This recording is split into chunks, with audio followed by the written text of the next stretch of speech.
Então, queridas e queridos, vamos dar continuidade ao nosso estudo na carta de Tiago.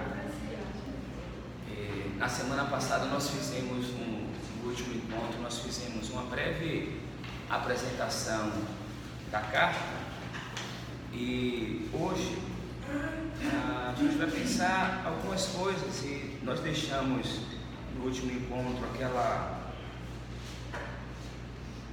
abordagem sobre a autoria da carta e já discutimos aqui inclusive em que medida é importante a gente saber quem foi o autor de determinados livros, aqui no caso específico dessa carta. E a gente tem uma tendência natural, por conta das informações que a gente já recebeu previamente, de quando vai para o texto já vai com algumas pressuposições e em alguns casos essas informações prévias elas podem ser úteis para aprimorar a nossa leitura.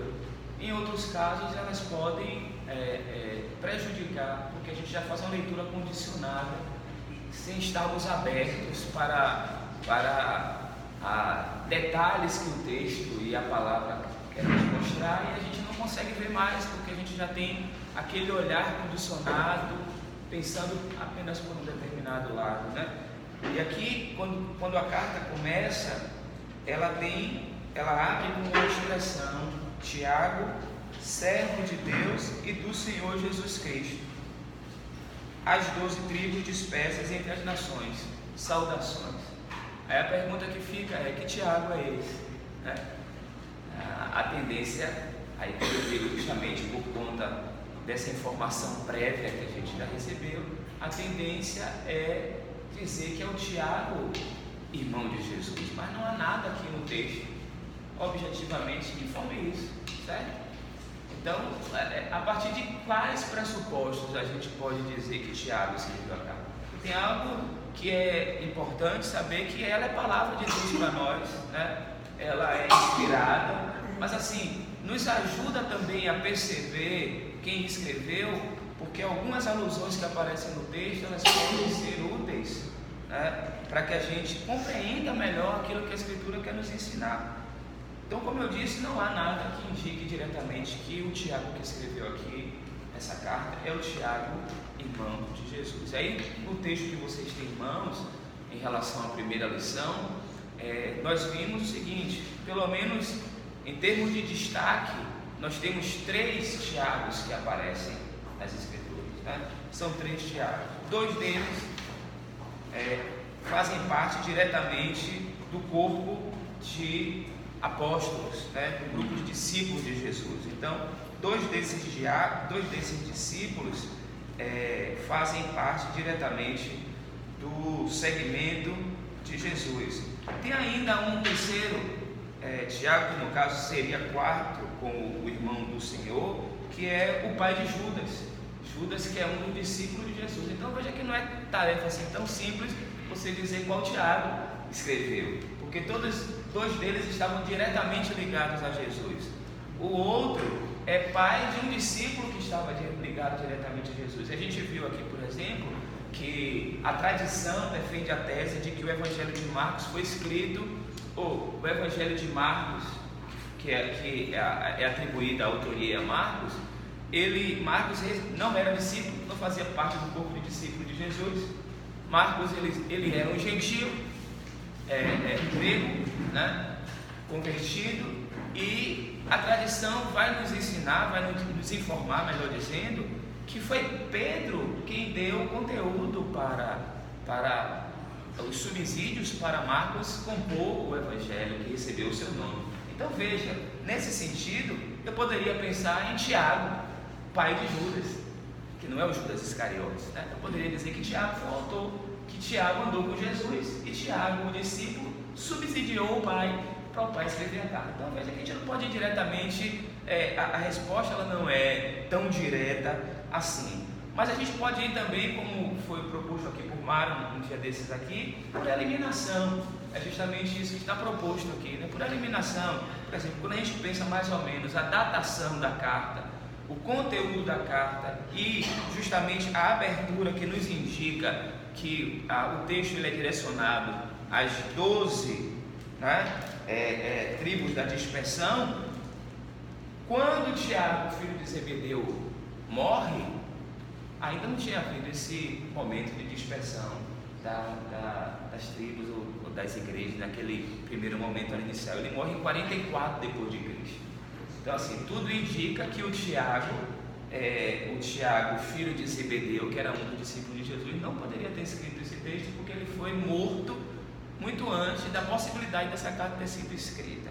Aí, quando se pensa em Tiago, filho de Alfeu, qual é a questão? É o fato de esse Tiago, filho de Alfeu, a tradição não tem nenhuma informação adicional assim, da sua contribuição. Não queria usar essa palavra não, mas assim, mais da sua relevância dentro do corpo de discípulos, sabe? Para escrever um texto, ou deixar um conteúdo, e esse conteúdo ser recebido como algo que vale a pena ser. Então, por eliminação esse Tiago, filho de Alfeu, que é conhecido inclusive como Tiago o Menor, né? É conhecido como Tiago Menor. O outro era o Tiago Maior, esse é Tiago Menor. Então, assim, poxa, será que o menor deixaria um texto tão importante? Então a gente vai para a eliminação. E aí tem o Tiago, o pai de Judas, né? Que não é, como eu disse, o Judas Iscariote, justamente o destaque que o texto dá é esse. E por fim, o Tiago, irmão do Senhor. Tiago, irmão do Senhor. Eu vou trabalhar com os irmãos aqui, pelo menos hoje, partindo do princípio que Tiago, irmão do Senhor, escreveu a carta. Eu acho que pensando nessa possibilidade de ter sido o Tiago, irmão do Senhor, que escreveu essa carta, a gente tem algumas lições a aprender. Eu queria partir dessa... Por que eu digo isso? Porque a pesquisa bíblica, ela também não é consensual, inclusive a autoria do Tiago, irmão do Senhor. E eu posso talvez hoje ainda dizer os motivos pelos quais talvez até o próprio Tiago, irmão do Senhor, não foi autor. Mas eu acho que a gente pode, para o início da nossa meditação aqui, da nossa reflexão nesse texto, partir do princípio de que Tiago, o irmão do Senhor, foi quem escreveu essa carta. Aí você pode me perguntar, por quê? Por quê? Então, voltemos os olhos a alguns textos que estão aí e que vocês, por certo, já leram, e até Ana, na semana passada, fez menção a isso. Eu queria partir do princípio aqui do que está registrado no Evangelho de João, capítulo 7. E aí vocês vão entender porque inicialmente eu gostaria de pensar e ler essa carta sob a perspectiva de Tiago, o irmão de Jesus, ter sido o autor dela, certo? A partir do versículo 1, João 7, diz assim: depois disso, Jesus percorreu a Galileia, mantendo-se deliberadamente longe da Judeia, porque ali os judeus procuravam tirar-lhe a vida. Mas, ao se aproximar a festa judaica das cabanas, dos tabernáculos, né? Os irmãos de Jesus lhe disseram: você deve sair daqui e ir para a Judeia, para que os seus discípulos possam ver as obras que você faz. Ninguém que deseja ser reconhecido publicamente age em segredo. Isso aqui são os irmãos, imagine os adversários, né? Pois nem os seus irmãos criam nele. É algo assim, aparentemente jocoso. Já que você disse, então vá lá para visibilidade, vá ser visto, vá ser notado. E olha que o texto começa dizendo que Jesus estava evitando, porque mesmo sabendo o suplício que ele passaria, ele era cauteloso. Jesus não estava querendo, sabe? Eu quero morrer, é hoje, quero antecipar minha morte. Ele uma vez que tentaram apedrejá-lo, ele saiu, se esquivou, foi embora. Aqui ele falou: eu vou evitar ir para aquele lugar, porque eu sei que tem gente querendo tirar minha vida ali. Então Jesus tinha essa cautela. Jesus não é esse homem-bomba, sabe? Que quer explodir, né? Sem matar ninguém, mas explodir a si mesmo para salvar os outros, não. E aí os seus irmãos fazem o quê? Vá para lá, rapaz, tá tendo uma festa lá. Se você quer ser reconhecido, vá para um lugar onde as coisas acontecem. E Jesus evita isso. E aí o texto vai dizer o seguinte: pois nem os seus irmãos criam nele. Isso aqui eu queria pensar a partir dessa perspectiva. Jesus é um jovem que nasce naquela região da Baixa Galileia, que mora numa cidadezinha chamada Nazaré, que os mais otimistas dizem que morava em torno de 500 pessoas ali. Os mais próximos da realidade dizem que aquele lugarejo tinha em torno de 300 pessoas habitavam ali, talvez no máximo. Mas assim, vamos pensar naqueles que pensam que os irmãos eram mais jovens do que ele, né? Sim, que pensam nos 500 pessoas, que ainda assim é uma cidadezinha, né? Um lugarejo, imagine aí, né? O condomínio onde eu moro hoje tem mais gente do que mora mais gente lá do que Nazaré, para os otimistas que pensam que ali tinha em torno de 500 pessoas morando. Então assim, era esse lugar inexpressível, essa região ali da Baixa Galileia. Eles eram judeus, mas era assim, um pessoal que cria em Deus, que tinha a religião judaica como a sua base de fé, mas sabe aquele pessoal que tipo assim, sabe, faz os ajustes, não é tão legalista, não é aquele religioso tão... A Baixa Galileia assim, né? Aquela região ali dos galileus é vista assim com suspeita, tanto pela questão dos índices sociais baixíssimos, né? Dos recursos das pessoas que ali moram, e também da intelectualidade ali, e os aspectos também de como eles lidam com a religião. É nesse lugar que Jesus está e vive com seus irmãos. E aí de repente ele entende que ele fala em nome de Deus. Imagine, aí o irmão dele olha para ele assim: poxa, você vê que perguntaram, né? Pode vir alguma coisa boa de Nazaré, Senhor Jesus? E até os próprios irmãos dele tinham esse sentimento: poxa, aqui não pode ter, né?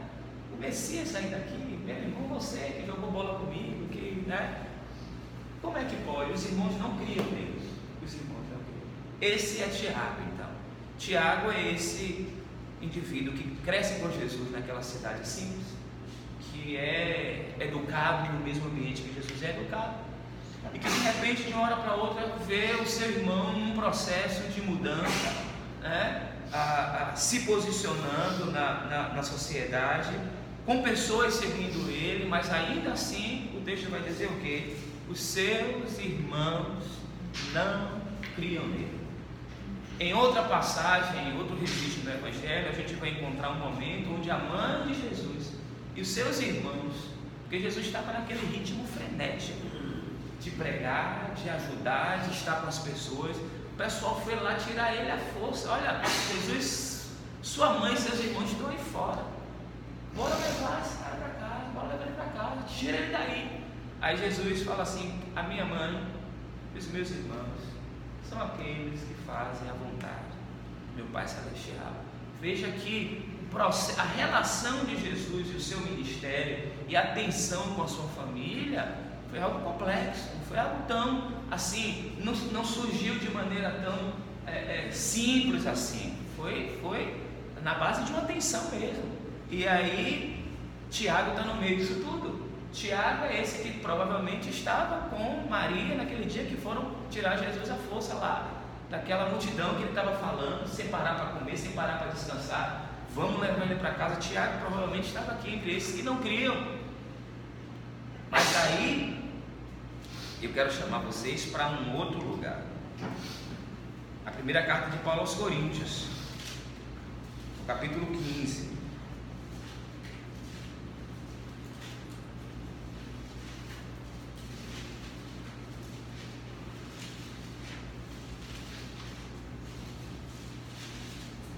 a gente perceber como o encontro com o ressuscitado modifica a realidade, né?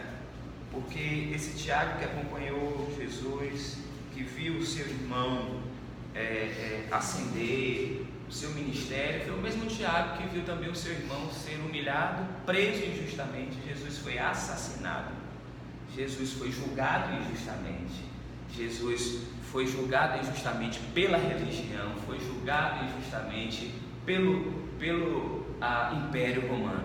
A gente lê a morte de Jesus teologicamente.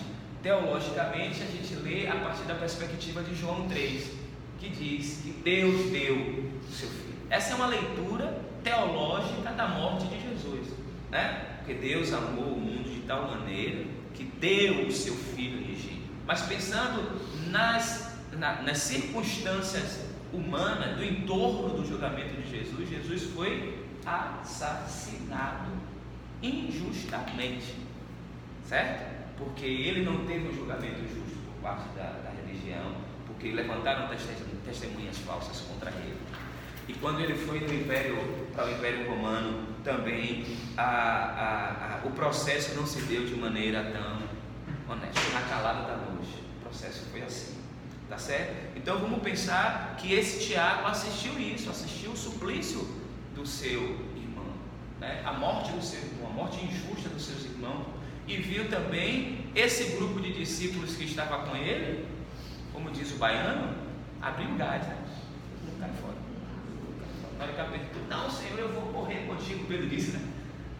Se eu for, na hora que o negócio apertou, ele vai fora. Antes mesmo de Jesus ser crucificado, mas não é bem assim não. Mas você fala do mesmo jeito dele. Não sei não dê com ele não, né?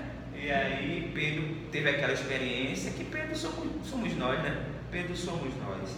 E aí, mas a verdade é que Tiago vê tudo isso, vê seu irmão, vê o sofrimento da sua mãe, e aí Jesus é morto, Jesus morre crucificado. E é interessante que nesse relato de Paulo da ressurreição, é muito interessante. O texto começa assim: irmãos, quero lembrar-lhes o evangelho que lhes preguei, o qual vocês receberam e no qual estão firmes. Por meio deste evangelho vocês são salvos, desde que se apeguem firmemente à palavra que lhes preguei. Caso contrário, vocês têm crido em vão. Pois o que primeiramente lhes transmiti foi o que recebi, que Cristo morreu pelos nossos pecados, segundo as Escrituras, foi sepultado e ressuscitou no terceiro dia, segundo as Escrituras, e apareceu a Pedro, né, em algumas traduções, a Cefas, Pedro, e depois aos 12. Depois disso apareceu a mais de 500 irmãos de uma só vez, a maioria dos quais ainda vive, embora alguns já tenham adormecido. Depois apareceu a Tiago. Eu acho isso aqui fantástico. E então a todos os apóstolos. Então já chama a atenção que esse destaque para esse Tiago aqui não é o Tiago do segmento dos discípulos, porque ele faz uma distinção para esse Tiago. Ele apareceu a Tiago e aos apóstolos, né? Esse Tiago aqui provavelmente é Tiago, o irmão de Jesus. Vejam então que esse relato de Paulo é extremamente significativo, porque provavelmente aqui está a marca e o diferencial na vida desse Tiago, que no primeiro momento foi até, como nós vimos aqui com os seus irmãos, jogoso. Vai lá, rapaz, você não é? Então vai lá para a Judéia, vai lá, porque quem é alguma coisa tem que estar no lugar da visibilidade. Esse mesmo Tiago que foi lá tira esse louco daí, vamos levar ele para casa, esse cara nossa família está passando vergonha, né? Vamos levar esse cara para casa. Aí Jesus faz questão, de maneira direta, ter um encontro com ele. O Cristo ressuscitado aparece a Tiago, e Paulo faz questão de relatar isso. E quando a gente lê os relatos no livro dos Atos, a gente percebe uma mudança de posicionamento antes mesmo de ter lido esse relato de Paulo. No livro dos Atos, apesar de que a carta de Paulo é anterior ao livro dos Atos, mas a gente percebe um Tiago que cresce no meio da comunidade. Ele não fazia parte dos discípulos e é um Tiago que passa a ter um papel de preeminência no grupo. Ele é conhecido, e Paulo, quando ele escreve lá na frente que eu digo pela ordem canônica, né, aos Gálatas, ele fala de que era as colunas da igreja, quem Pedro, Tiago estava entre esses colunas da igreja. Percebem como o encontro com Cristo ressuscitado muda a realidade? Essa experiência de transfiguração, de abertura para esse Cristo que vence a morte. E aqui a gente pode pensar sobre várias perspectivas essa ideia do Cristo que vence a morte, mas a verdade é que esse Cristo que aparece a Tiago faz com que a sua realidade mude a partir dali. E esse Tiago que não cria sequer no ministério de Jesus passa a ser uma testemunha, sabe? Uma testemunha a ponto de ser também martirizado, assim como o outro Tiago foi, né? Tiago, Eusébio de Cesareia, aquele livro que eu trouxe para vocês na semana passada, da história eclesiástica, diz que ele era um indivíduo tão temente, tão piedoso, que o seu joelho tinha, sabe, caroços enormes, de tanta dedicação que ele tinha à oração de joelho. Aqui não está ficando uma dica para ninguém fazer isso, tá certo? Porque você pode botar uma almofada e Deus te ouvir do mesmo jeito. Estou brincando. Mas a verdade é que Tiago era conhecido, ele era identificado assim, o joelho dele era aquele joelho marcado por alguém que se dedicava de maneira intensa à oração. E esse Tiago, a gente viu no grupo de discípulos de Jesus, um Tiago que é chamado o maior, né? Tem um outro Tiago que é chamado Tiago o menor, e Tiago, irmão de Jesus, passa a ser identificado como Tiago o justo. Coisa interessante, né? Alguém que recebe essa alcunha, né? Esse adjetivo, no meio de uma sociedade que a gente vive, de falta de referência, né? Dessas lideranças, inclusive no ambiente religioso, que não passa segurança para a maioria de nós, a gente nos conforta olhar para as Escrituras e perceber que no meio daquele caos, no meio daquela situação, porque a situação ali também não era uma situação simples não, onde ele vivia, alguém é identificado no meio de uma sociedade corrompida como Tiago o justo, Leandro o justo, Aninha a justa, né? Amém. Coisa interessante. Coisa interessante. E isso aqui não é um auto-reconhecimento, sabe? Daquele indivíduo que estava lá quando falando, falar para ser reconhecido. Não é mais esse Tiago. É o Tiago que as pessoas percebem isso nele, pelo seu testemunho. E aí a carta começa justamente, vamos voltar os olhos novamente para a carta então. A carta começa com esse Tiago que não cria, com esse Tiago que foi até jocoso com seus irmãos em relação a Jesus, com esse Tiago que quis arrancar a força de Jesus em um dos momentos. Já encontramos aqui um outro Tiago. E o primeiro versículo da carta diz assim: Tiago, alguém pode ler para mim? Servo de Deus e do Senhor Jesus Cristo, Isso. as 12 tribos que se encontram na dispersão. Pois é. Então a palavra que aparece aí Servo. é essa aqui.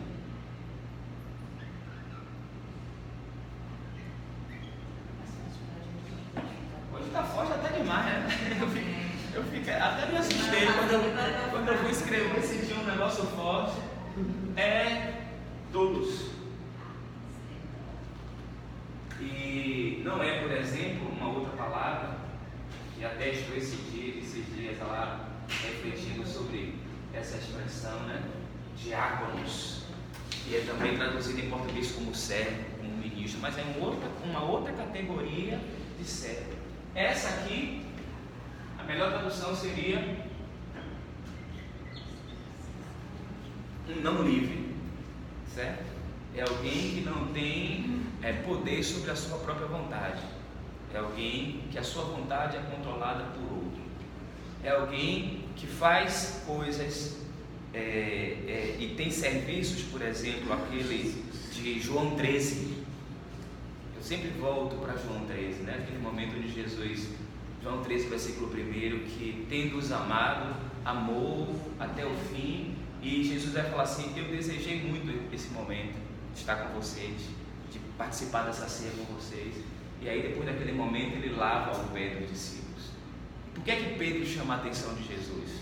Porque esse serviço não era um serviço para um livre, não era um serviço sequer para um servo intermediário, era um serviço de escravo. E aquilo que Jesus estava fazendo, lavando os pés dos discípulos, aí Jesus falou: o que eu estou fazendo agora vocês não estão entendendo, não vão entender, mas lá na frente vocês vão entender. Então Tiago, ele se coloca aqui no início do texto como esse Tiago. Se no primeiro momento a gente encontra um Tiago que não crê, a gente encontra um Tiago que de certa forma até zomba do ministério de Jesus, da relevância, da possibilidade do ministério de Jesus diante do Cristo ressuscitado. A gente encontra agora um Tiago em outro lugar, sabe? Então assim, a genuína conversão, ela traz algumas marcas. Ela traz algumas marcas de mudança frente à vida, de posicionamento diante da vida. Não é algo apenas do religioso, é algo, e me perdoe o uso da palavra, mas é algo assim, é ontológico, é algo que vai de dentro mesmo, que muda o ser, né? Que é algo que passa numa experiência mais profunda e não daquilo que a gente faz. Não é simplesmente aquilo que a gente faz, é aquilo que a gente é, certo? Por isso que é ontológico, por isso que é essa mudança que vai acontecendo dentro e que se transfigura em algumas ações práticas. Por isso que esse Tiago, o zombador, ou o Tiago que não crê, é reconhecido lá na frente como Tiago justo. E aí essa justificação é fruto da obra da experiência que ele teve com o Cristo ressuscitado. Vou só abrir um detalhe aqui, porque ao mesmo tempo que a maneira como ele se apresenta, Tiago, servo de Deus, eu prefiro ficar com esse aspecto piedoso da apresentação, porque a caminhada de Tiago, de certa forma, direciona isso. Mas vamos lembrar que muitas vezes associar a expressão de servo a alguém é também um título nobre, certo? Ou seja, quando Abraão é citado, ele é citado como Abraão, o servo de Deus. Algumas figuras notáveis têm anexadas ao seu nome a ideia de servo, e isso valida que não é simplesmente uma dimensão de algo do serviço, mas é porque essa figura é uma figura importante. Porque ela é uma figura importante, ela tem associado ao seu nome a ideia Abraão ou Moisés, o servo do Senhor. Ou seja, aquele que cumpriu de fato, foi destacado entre os outros para fazer algo relevante para o reino de Deus. Tá certo? Tem essas duas possibilidades. Mas quando aqui aparece a palavra doulos, aí a coisa é mais profunda. Por isso que é importante a gente olhar na língua original, porque doulos é o escravo. É o escravo. É aquele que se submete, é aquele que para que a vontade do seu Senhor seja cumprida, ele se submete, ele não tem controle sobre a sua própria vontade. Tá bom, irmãos? Alguém quer fazer um comentário? Transformação. Alguém quer fazer um comentário a partir desses momentos iniciais aí da leitura do texto? Podemos seguir então? Então, o que seriam essas 12 tribos dispersas, né? O relato histórico, diante de provavelmente a datação dessa carta, não é ainda aquela perseguição em massa que a igreja sofreu em determinado momento. Porque, por exemplo, nem aquelas igrejas ali da Ásia Menor, do Apocalipse de João, não é ainda aquela perseguição objetiva à igreja. Eram ainda perseguições pontuais, eram situações pontuais. Mas o texto bíblico vai dizer que houve uma perseguição e logo após a morte e ressurreição de Jesus, e que está lá no livro dos Atos, que só os apóstolos permaneceram em Jerusalém. Vocês se lembram disso? Vamos dar uma lida aqui rapidinho. Atos.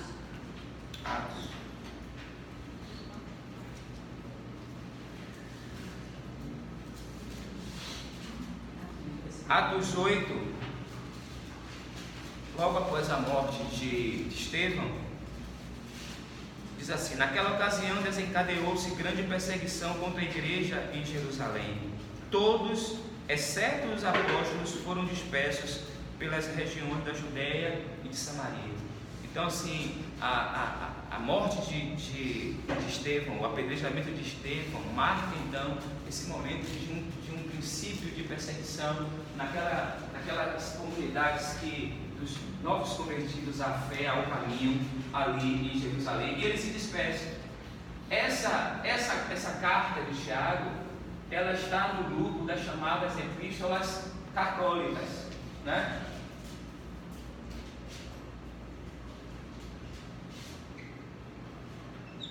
Então, a palavra católico é a união de duas expressões gregas para dizer de totalidade, daquilo que é universal. Então, Tiago está no grupo das cartas chamadas epístolas universais. Esse número 12 pode referir-se justamente a esse grupo, que aqui como está apresentado, né, da dispersão, ou a palavra grega que aparece lá, é conhecida dos irmãos, que é essa aqui, diáspora, né? Que aí algumas Bíblias traduzem como dispersão e outras Bíblias traduzem como diáspora mesmo, esse grupo que se espalha, esse grupo que foge, e essas tribos da dispersão podem também referir-se a todas as igrejas, por isso o alcance dessa carta, ela é uma carta de alcance universal, ou seja, a sua mensagem não é, por exemplo, como uma mensagem objetiva para a igreja, a carta de Paulo que foi endereçada aos Coríntios, a carta de Paulo que foi endereçada aos Gálatas. Essa epístola é uma epístola universal, essa é uma epístola católica, ou seja, ela é para alcançar a todos aqueles que estão identificados com o projeto do seguimento de Jesus de Nazaré, tá certo? E é interessante que, diferente de outras cartas, e nós discutimos isso aqui na semana passada, a carta de Tiago tem essa brevíssima apresentação, não se coloca mais nada depois disso, e ele já entra no texto, e aí vem o primeiro sermão, né? Eu acho que falei aqui na semana passada, que a carta de Tiago são pequenos sermões.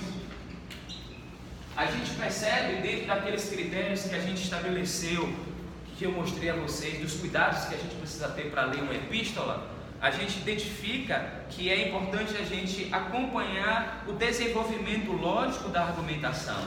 Na carta de Tiago a gente não consegue isso, porque há uma aparente aleatoriedade.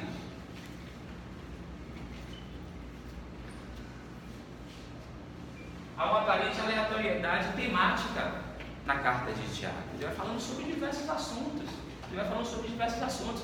E isso está identificado com esse modelo, e eu coloquei isso na semana passada, da sapiencialidade judaica. Quando a gente pega, por exemplo, quem lê com certa frequência o livro dos Provérbios, percebe isso.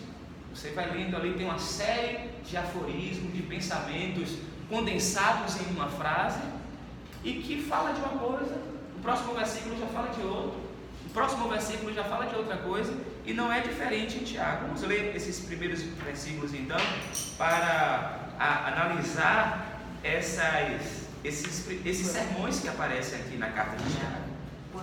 O texto diz assim: meus irmãos, considerem motivo de grande alegria o fato de passar de vez em quando, é assim que está aí? Não. Por diversas provações, pois vocês sabem que a prova da sua fé produz perseverança, e a perseverança deve ter ação completa, a fim de que vocês sejam maduros e íntegros, sem lhes faltar coisa alguma. A carta abre assim. A carta abre com uma ode ao sofrimento, né? Um hino ao sofrimento. Ele diz assim: vocês precisam se alegrar pelo fato de passar por diversas provações. E aí ele é movido por uma consciência de que essas provações, ou essa prova, né, a prova da nossa fé, produzirá em nós perseverança. E essa perseverança precisa ser completa, ou seja, quanto mais provação, quanto mais sofrimento, chegaremos nesse lugar, né, da maturidade e da integridade. Que coisa estranha. Não falhando em nada. Na sua versão está assim, né? Aqui é sem lhes faltar coisa alguma. O sofrimento abre então, esse é o primeiro sermão. É muito interessante quando a gente lê os salmos. Existe um número muito grande de salmos que são categorizados na Bíblia como salmos de lamento, né? Salmos de lamento, que é diferente. Lamento é diferente de murmuração, tá? São duas coisas distintas. Por isso que quando a gente tem um livro chamado Lamentação de Jeremias, não é murmuração de Jeremias, são coisas distintas. Porque o lamento é o reconhecimento da nossa humanidade. É a coragem do enfrentamento com aquilo que de fato é a nossa existência. Somos homens, enquanto homens passamos por dificuldade. Então, o homem que sofre é o homem que tem coragem de assumir a sua limitação. E os lamentos que aparecem nos salmos justamente é aquilo: porque estás abatido, minha alma, porque te perturbas dentro de mim. Ou seja, é esse homem lá do Salmo 73 que não consegue lidar com a injustiça do seu tempo e que fala assim: poxa, eu estou olhando as pessoas que agem errado prosperando, e eu que faço bem, pago meus impostos, né? Venho para a vigília, venho para grupo de oração, né? Eu venho para EBD, só passo pidaína e eles só prosperam. Por que isso? Então, assim, é esse homem que se declara, por exemplo, Salmo 137, né? As margens dos rios da Babilônia nos assentávamos e chorávamos, lembrando-nos de Sião. E os que nos levaram cativos, e nos sagueiros nós pendurávamos os nossos instrumentos, né? Aquilo que gera alegria, a música traz alegria, né? Então, assim, os nossos instrumentos de alegria foram pendurados no salgueiro, que não é uma árvore tão própria para sinalizar a alegria nem vitalidade. Então, pendurávamos nossos instrumentos de alegria ali. E aqueles que nos levaram cativos pediam que a gente cantasse as músicas alegres de Sião. Como é que eu vou poder, em meio a esse exílio, em meio a esse caos, em meio a essa prisão, cantar as músicas de Sião? Ah, Sião, se eu me lembrar de ti. E aí esse salmo começa com uma coisa, termina de uma forma assim muito linda, né? O salmo. Lembro disso? O último versículo do Salmo 137, alguém pode ler para mim? Ele termina assim de forma tão linda, tão poética como ele começa, né? O último versículo do Salmo 137, alguém pode ler em alta voz? Feliz aquele que pegava os filhos e esmagava os machos. Até a Ave Maria saiu aqui, né? Aí tem lugar para todas as expressões. Feliz aquele que pegasse os filhos e der com a cabeça nas pedras, os seus bebês. Olha como o Salmo termina. Por que essa afirmação? Porque durante o exílio, naquele trajeto de onde eles foram levados para a cidade onde eles passariam pelo cativeiro, muitas das crianças, das mulheres grávidas e dos bebês ainda de pobre, atrasavam a viagem. Eles precisavam retornar logo, eles não podiam ficar expostos durante muito tempo na viagem. O que é que eles faziam durante o caminho? Pegavam aqueles que atrapalhavam a viagem, os idosos, pegavam os bebês e estavam com a cabeça nas pedras. Ou seja, o que é que o Salmo está dizendo aqui? Que a gente faça com eles o que eles fizeram com a gente. Ou seja, os salmos de lamento que aparecem no livro dos salmos, né, naquela coletânea de salmos, a gente não pode esquecer uma coisa. A gente não pode esquecer um detalhe. Hoje esse salmo é o salmo que você lê em casa, na sua leitura devocional, né? Você abre lá o salmo para você ler em casa, mas no ambiente onde eles nascem, não.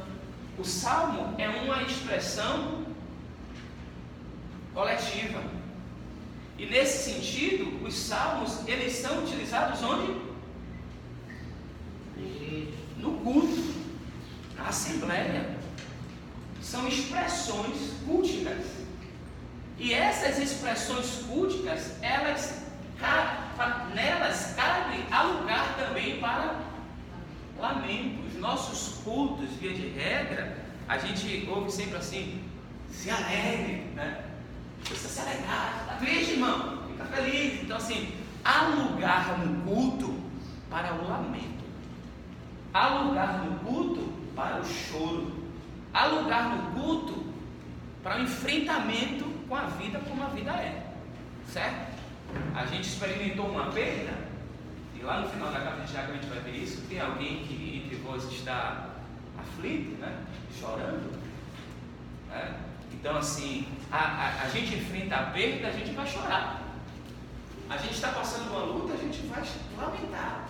Ou seja, não fugir da realidade. Mas o que a gente ouve hoje é o quê? O pare de sofrer. Não há lugar no culto para o sofrimento. E vai de encontro a isso aqui, porque Tiago, ele abre a sua carta dizendo que o passar por provação é motivo de alegria. Esse é um dos paradoxos da fé cristã. Só que a gente não pode confundir isso aqui, pessoas que buscam o sofrimento. Aqui não está conectada essa palavra aqui com pessoas que buscam o autoflagelo, né? Que se supliciam. Não tem nada a ver isso aqui. Mas o que está indicado aqui é que a vida, né? Como começa ali a Grandes Sertões Veredas, né? A vida é demasiadamente difícil. É esse reconhecimento de que a vida é difícil. A gente aquele belíssimo filme, né? A Vida é Bela, onde o indivíduo consegue para o seu filho transpor fazer com que o filho não enfrente a realidade caótica do horror da guerra, e ele faz o filho crer que tudo aquilo ali é uma encenação.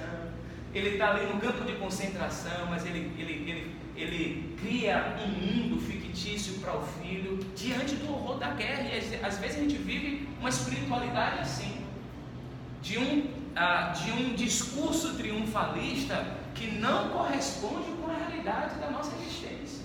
E isso não significa, irmãos, ausência de fé, porque o problema do sofrimento, conforme o pensamento dessa carta, é algo que é motivo de alegria e que produz perseverança, e essa perseverança nos levará a uma dimensão, conforme o texto aqui na sua língua original, ele usa duas expressões, né? Teleioi, que é perfeição, ou seja, seremos humanos plenos ao chegarmos ali, teleioi, e holoklekroi, que é integridade, que também são duas palavras praticamente que funcionam, elas se conectam, né? As duas palavras gregas aí que falam dessa integridade, dessa perfeição.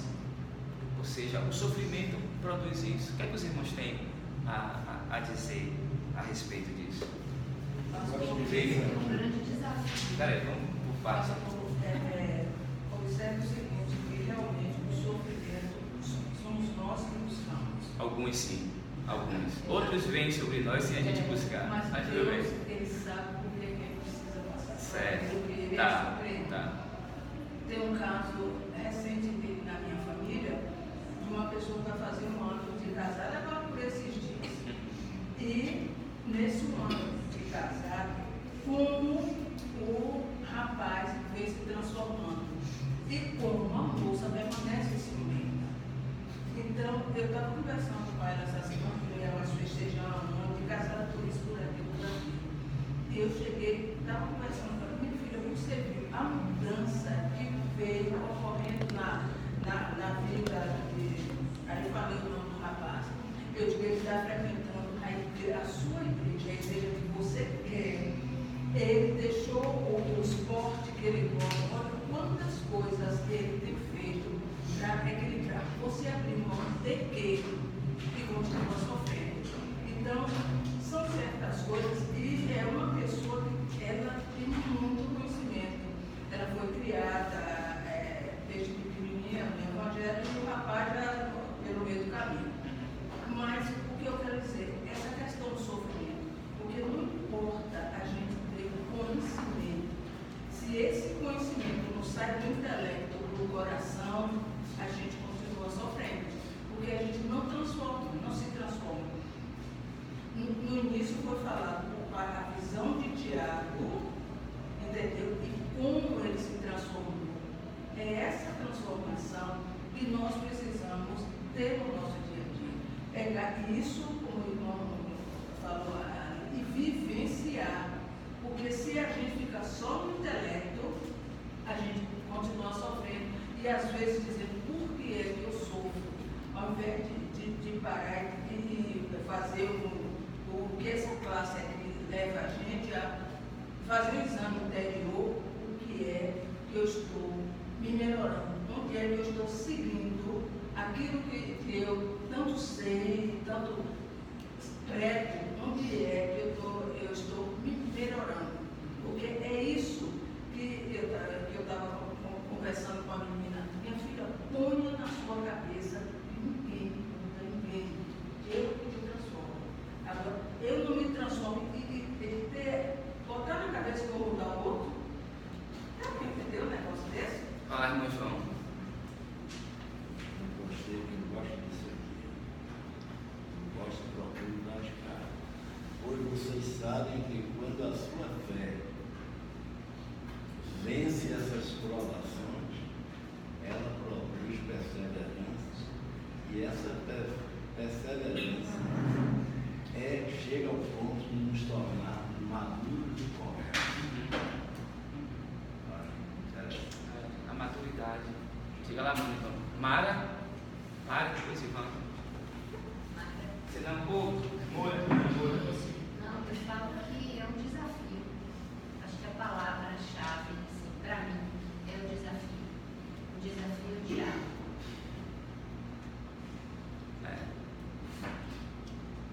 É um desafio diário. Pastor Ivan, depois aqui, cara. Na verdade, a gente, o ser humano, não gosta de sofrer. A gente quer, assim que chega algo que nos incomoda, que Deus afaste de nós o mais rápido possível. Então, a gente precisa exercitar efetivamente isso daqui. Qual é o propósito da provação, do sofrimento, às vezes até o físico, o emocional, de ter isso de Deus.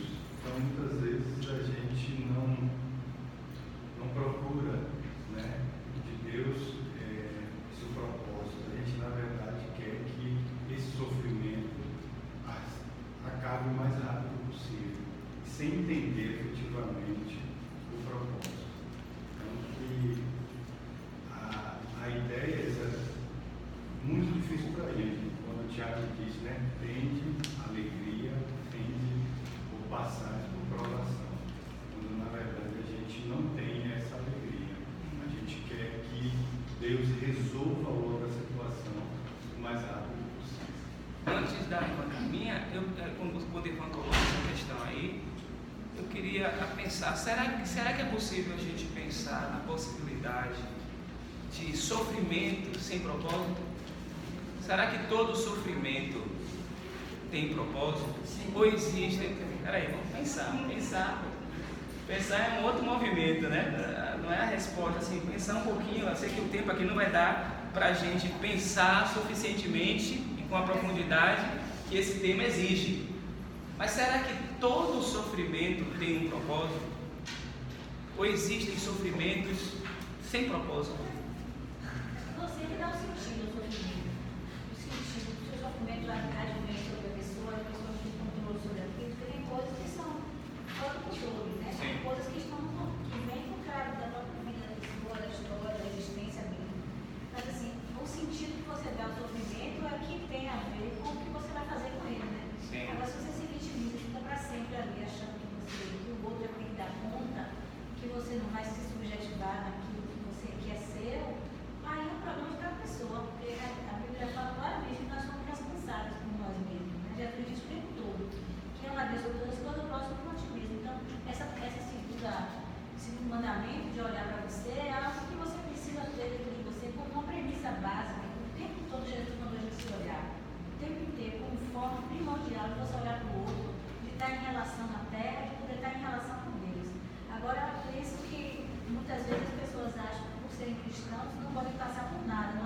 tristeza, não aceitam, são gente que tem crise existencial, que tem depressão, que tem tristeza, tem síndrome do pânico, que pode adoecer.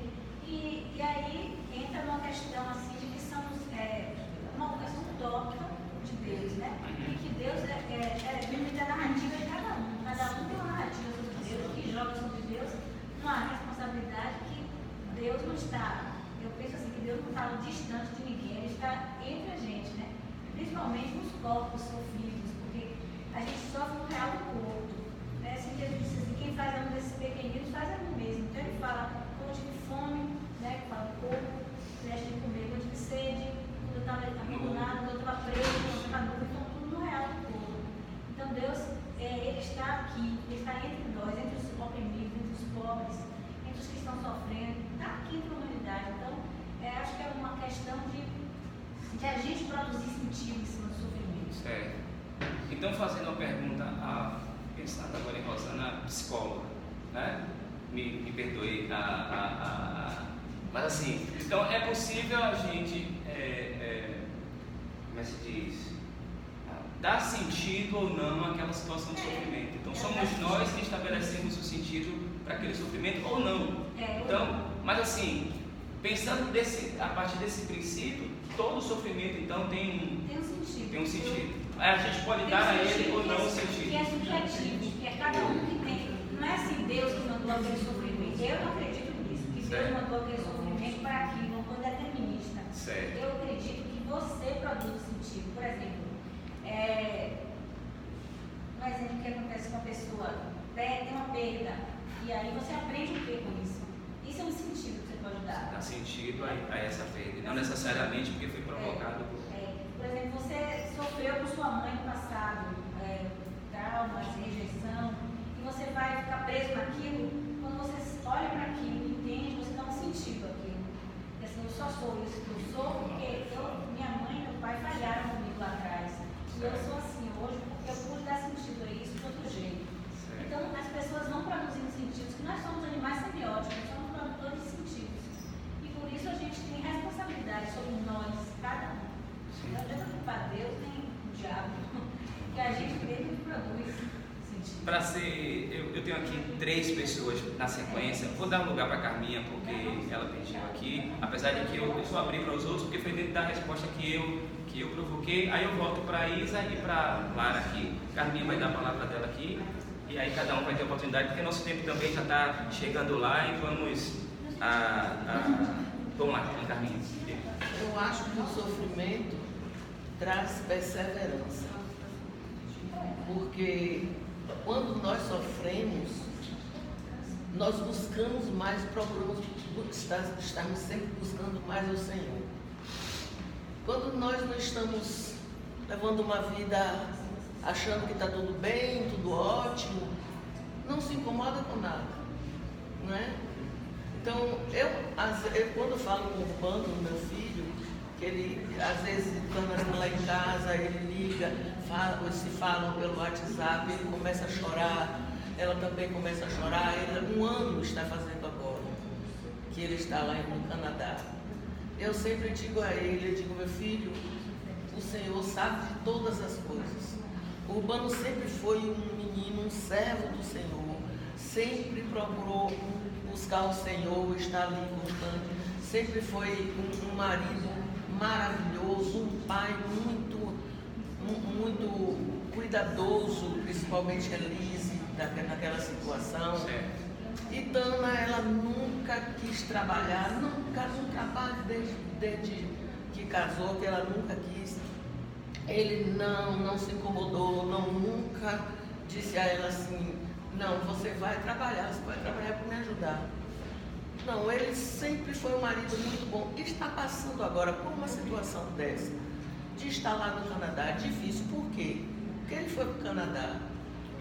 Deus fechou totalmente as portas de trabalho para o Obama, que ele não encontrava trabalho, de jeito nenhum. Por isso ele preferiu ir para o Canadá, para lá encontrar trabalho e resolveu ir com a família para o Canadá. Então, o sofrimento... Então, o sofrimento Então, a irmã reforça o que Tiago fala, a irmã ratifica. É isso? Sim, com certeza. Vai lá, querida. Pastor, eu estava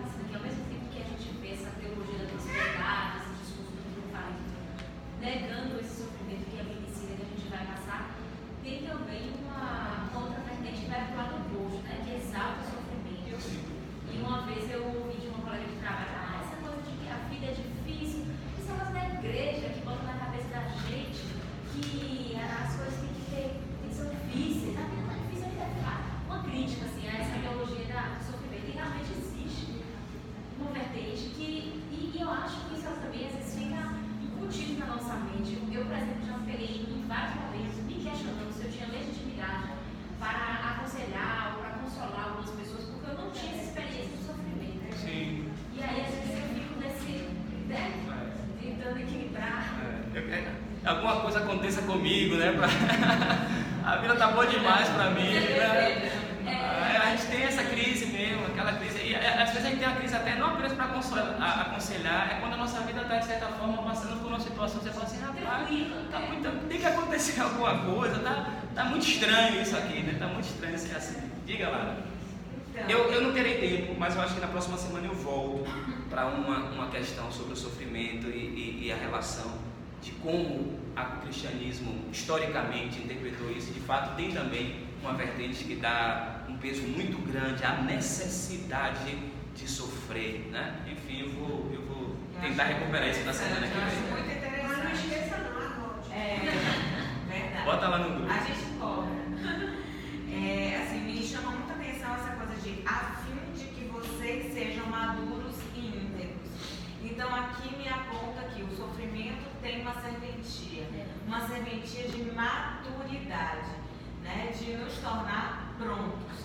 E aí me remete também, e eu concordo exatamente com o que a irmã falou em relação ao sentido que a gente dá, porque muitas vezes esse sofrimento vem porque a gente precisa quebrar paradigmas do que é realmente relevante para as nossas vidas.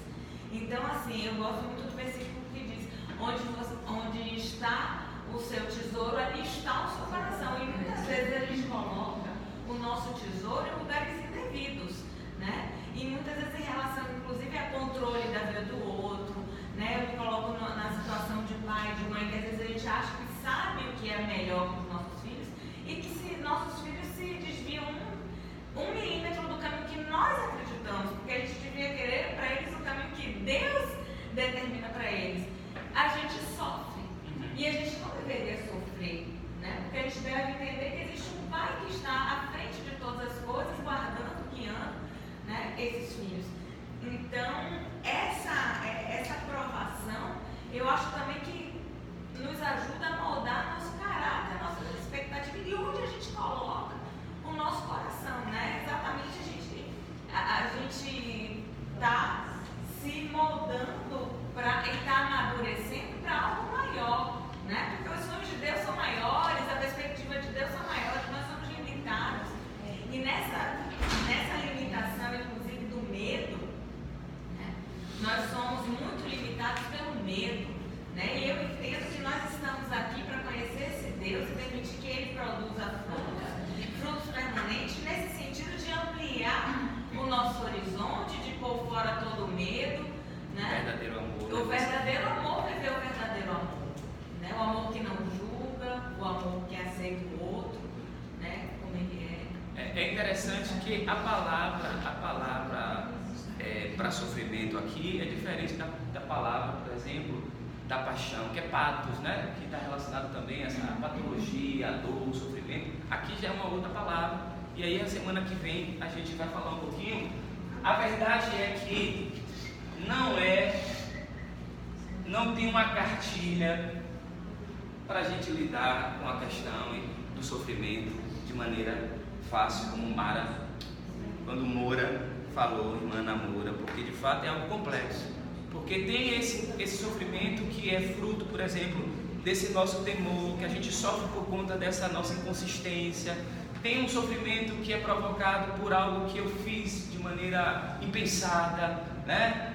Por exemplo, eu fiz uma dívida que eu não tenho como pagar, e aí esse sofrimento é gerado por uma ação minha, né? Ou eu defraudei alguém, eu fui preso, e esse sofrimento é gerado porque eu causei. E aqui me parece um sofrimento de algo que não foi provocado, porque tem essa dimensão do sofrimento. O sofrimento provocado, o sofrimento que é fruto, como Lara coloca, dessa imaturidade, porque eu tenho uma expectativa que o outro seja aquilo que eu quero. Então, são esses níveis do sofrimento. Me parece aqui que é aquele sofrimento que chega. Esse texto me parece aquela coisa que você não tem controle. Aí, nesse caso, a gente precisa fazer a interpretação do que é que isso quer nos ensinar. Porque, imagine, você está em sua casa, de repente vem a lama, leva a sua casa. Que sofrimento é esse? Eu não fiz nada. Eu estava em casa e veio a lama e levou minha casa, levou meus filhos, levou minha esposa, né? Poderia ter me levado também, quer dizer, esse sofrimento é gerado de algo do inusitado, dessa vida que traz essas situações que são nesse. Então, assim, o sofrimento não é algo simples para lidar. A verdade é que o texto traz algo que é desafiador, porque ele fala: em meio ao sofrimento, considere motivo de grande alegria. A gente não vai parar por aqui nessa reflexão, não, gente. Eu acho que há uma densidade, a gente precisa aprofundar mais isso aqui, né? E não simplesmente, eu não serei piedoso se simplesmente eu citar esse texto, porque tem uma coisa entre citar o texto, entre viver o texto quando o sofrimento chega. Porque, inclusive, talvez porque elas não interpretam o sofrimento, tem pessoas, como a irmã Carminha falou, que buscam mais a Deus diante do sofrimento. Tem pessoas que ficam mais duras. Tem pessoa que fica mais dura por conta do sofrimento, não fica melhor. Você fica assim, poxa, olhando a pessoa, teve uma perda na família, eu acho que aquela pessoa vai ser mais. Não, ela fica pior. Como é que a gente pode explicar isso? Então, assim, não é tarefa simples essa interpretação do sofrimento. E, sobretudo, como tem essa especificidade, como cada um se coloca no mundo, como cada um interpreta o mundo. E João vai guardar a pergunta para a semana que vem. Não vai dar tempo, mas eu sei que suas perguntas são muitas. Diga. Eu preciso ser testemunho sobre isso. Diga. Na minha vida eu já fiz 4 cirurgias. Eu tive um infarto, tive 2 cânceres, um de bexiga e um de próstata. Tive 3 anos de depressão, ficar num quarto escuro. Tem um bocado de amigos aqui que sabem disso, aquele mais próximo de mim. Tenho uma glicemia, ando com a glicemia elevada, compreende, há mais de 8 anos e continuo com ela. Agradeço a Deus por alguns desses sofrimentos que acho que só estou vivo, porque eu tive aqueles sofrimentos que fez me modificar para certas coisas, como vou dizer, 50 anos em que bebia, não muito, porém quase que todo dia, essa aqui sempre olhando, fumei 50 anos, olha, hoje eu agradecido a Deus, e daqui a uma semana eu vou fazer 80 anos. Amém.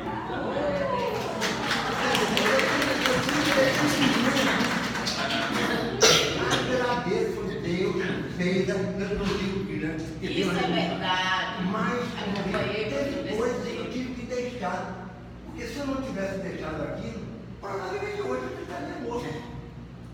Eu cheguei a fumar 30 cigarros por dia, semana